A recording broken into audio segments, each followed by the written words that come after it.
I love sweet God and bacon. Love Dresden said I haven't told you grab it. Cripple fight!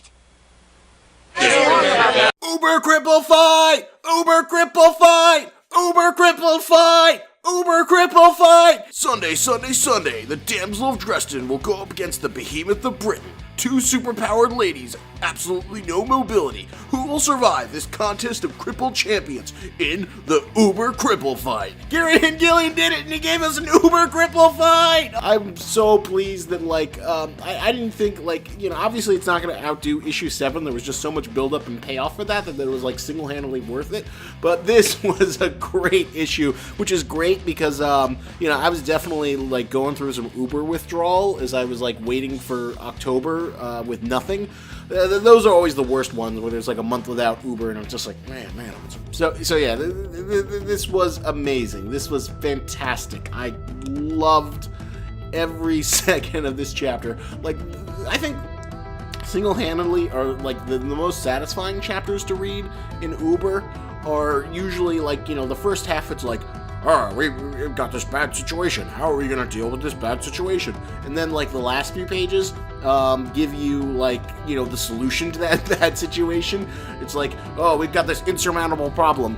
How are we going to defeat the two cruisers in Siegerland who are, going to do a miniature Great Burn on the Alps? They're on this mountain. It's, the best, most indefensible point possible. There's no way we can get it. There's no way, and we've got this asset of this huge 4-ton behemoth woman, literally the best version of the Giant Woman song from Steven Universe, and she could destroy anything, but she's a super cripple. And what is that solution? Oh, we're just gonna throw her to the targeted area.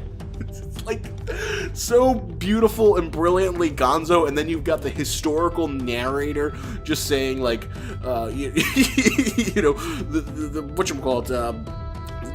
Alp Pass conflict was one of the more unconventional ones ever seen in the war, and was not repeated for obvious reasons, but it was so satisfying. Just there's almost almost bizarre, violent Looney Tunes quality to the proceedings, where sort of it's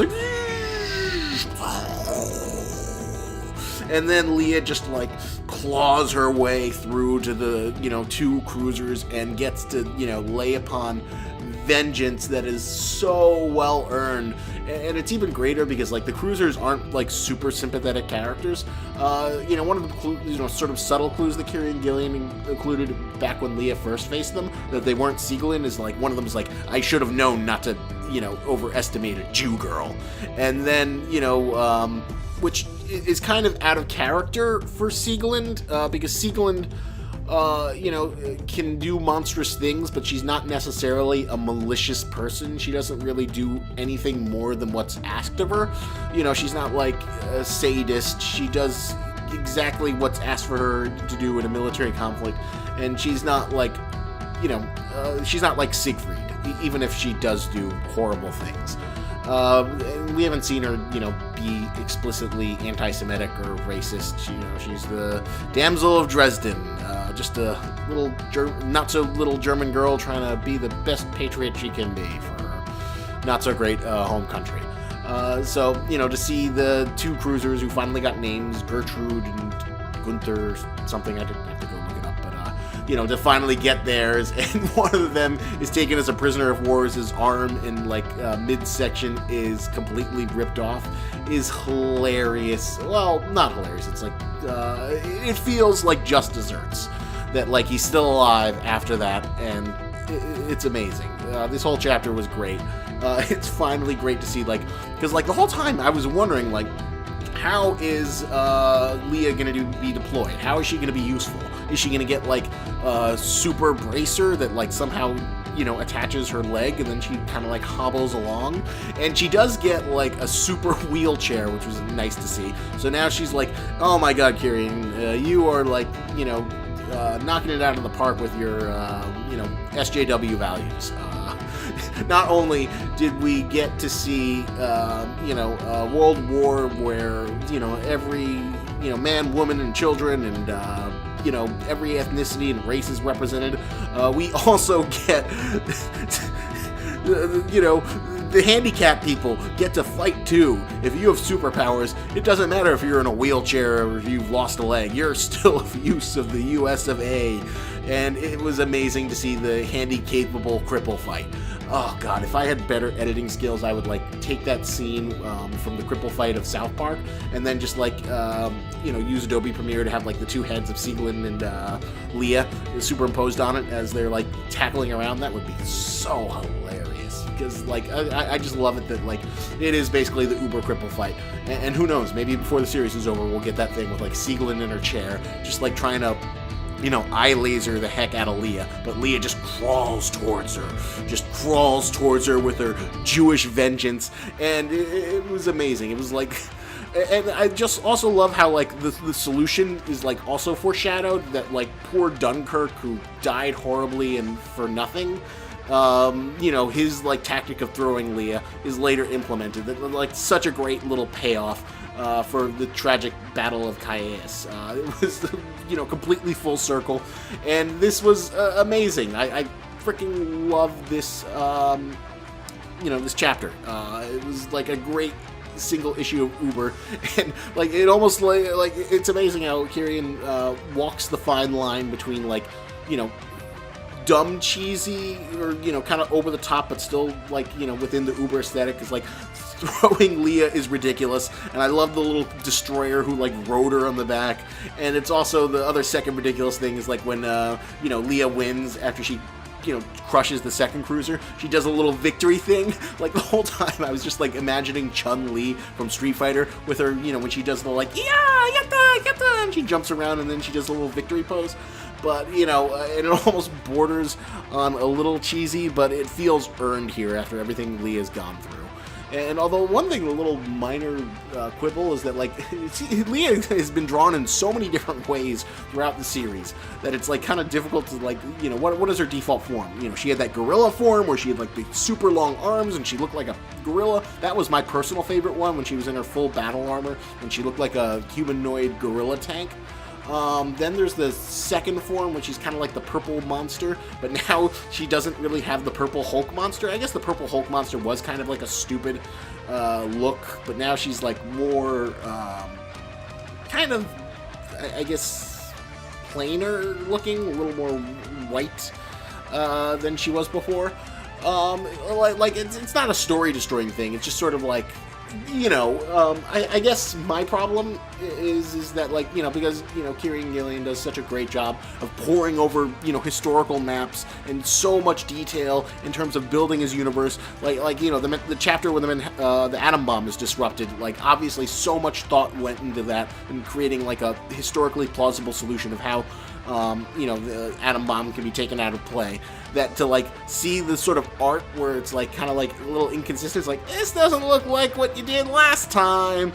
It kind of bugs me on a little level. Not enough to destroy the story. It's just a completely minor quibble that's completely irrelevant to the overall quality of everything. But this was a great chapter. It really scratched that Uber itch. And it's great to see Patton actually find a use for Leah, and for her to actually become useful as the most powerful crippled woman ever to exist in existence. And yeah, everything about this was great. For this video, because Wolfenstein: The New Order came out, I'll probably be using a lot of video clips from that. Because, just because we can't have an Uber video game, we can play that and pretend that it's,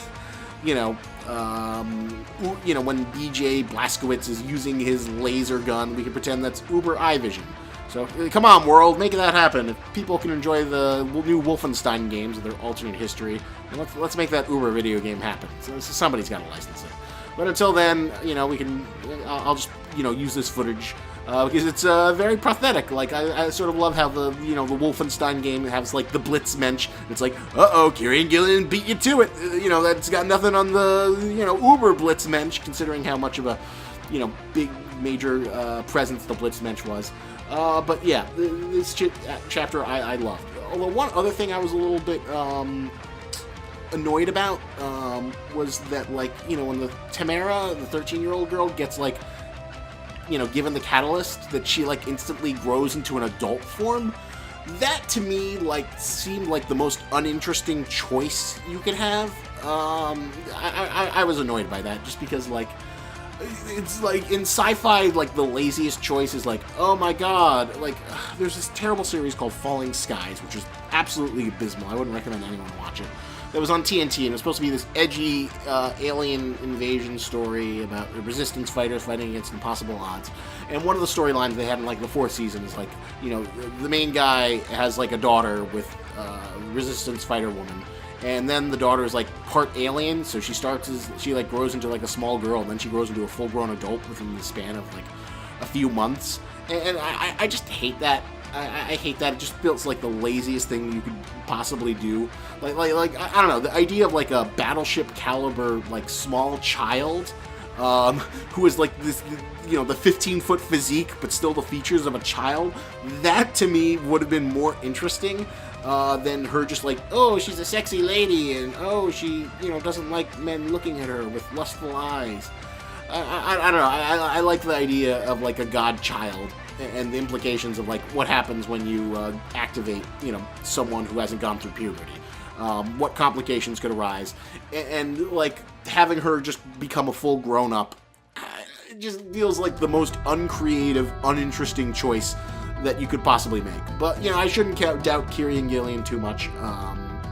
He's a masterful storyteller. He might have a larger point that he's making with Tamara, since chances are, since we're getting towards the end of the war, unless Germany has, like, a ton of battleships waiting around, and, Russia gets their battleships fully activated, I don't think we're going to see, like, too many new battleships introduced to the story.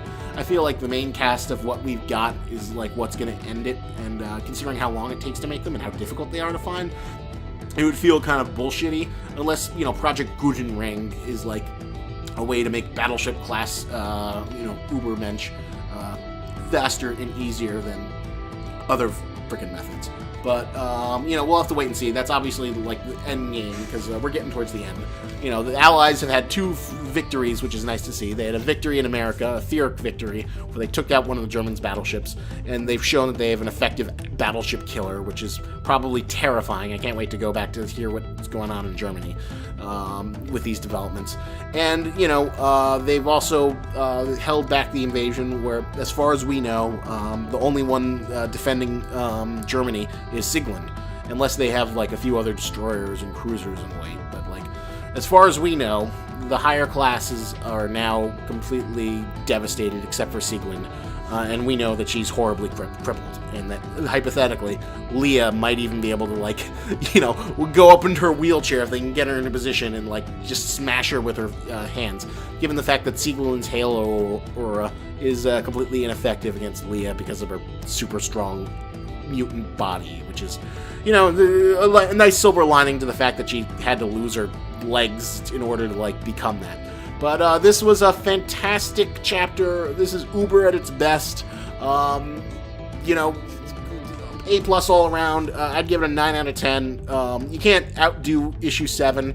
But, it's great to see the Allies finally getting some licks in, and, poor Leah actually got to do something. Because originally, like a con, I got to ask Kieran Gillian, is Leah out of the fight after, the final issue of, the first part of Uber?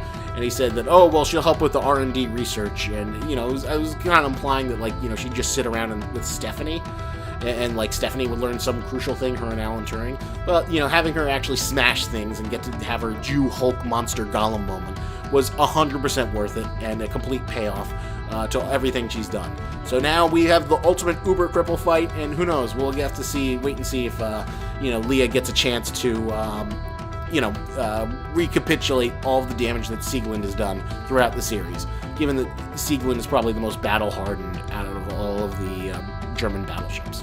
But I wish next, it was December already. I want to see issue 10 and what's going on in America with the introduction of the Zephyrs, and how many German forces are stuck there, and are they going to be able, like, because I guess, like, if he wants to convene the story a little bit more, that, like, maybe Battleship Yamato finds his way to the German forces, and then that gets them up to strength a little bit, since they'll have 2 battleships again.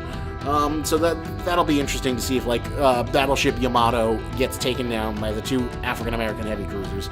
Oh, I hope something bad doesn't happen to them.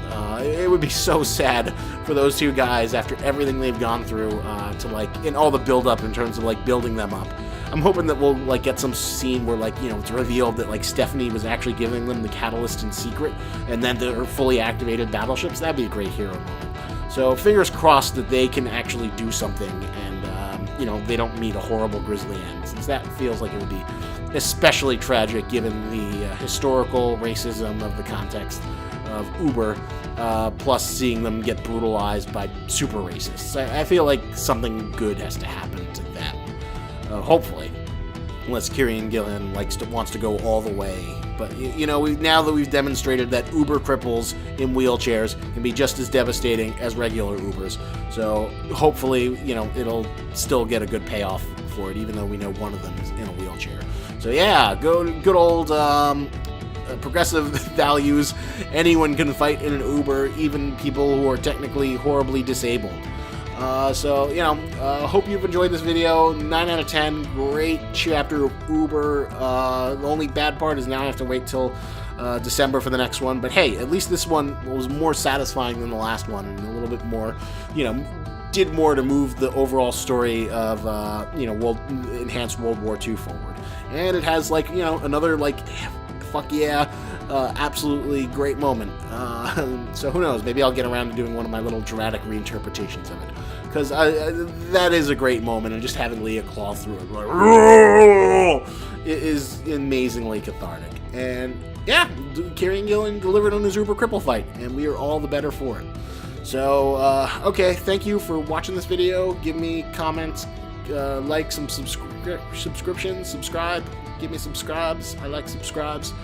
And, you know, I'll include 2 links down at the bottom for buying some Uber, so you can buy the issue through Amazon, read it on your Kindle, as well as Wolfenstein, The New Order, because, you know, all the footage you're probably going to be seeing here is going to probably be from that, and as well as the music, because Wolfenstein's great, and it's the closest thing we have to an Uber video game until somebody licenses it. So, you know, fingers crossed that happens someday. I hope it does. And remember, lobsters and tennis, but don't you grab it.